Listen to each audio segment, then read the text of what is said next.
The Hunter and the Pigeons. Once upon a time, there lived a flock of pigeons on a banyan tree.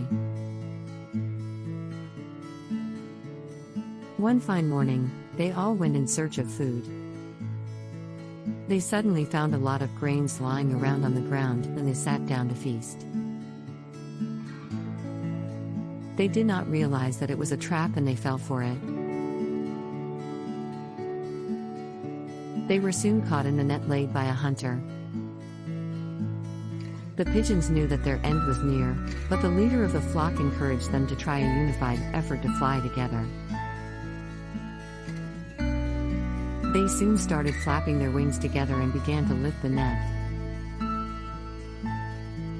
Soon, they all flew away with the net over them, and the hunter could do nothing but stare in disappointment.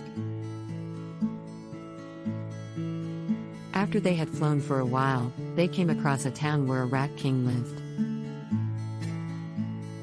This rat king was a friend of the leader pigeon, and he decided to call his folks to help him cut the net. They were soon successful in doing so, and the pigeons were set free.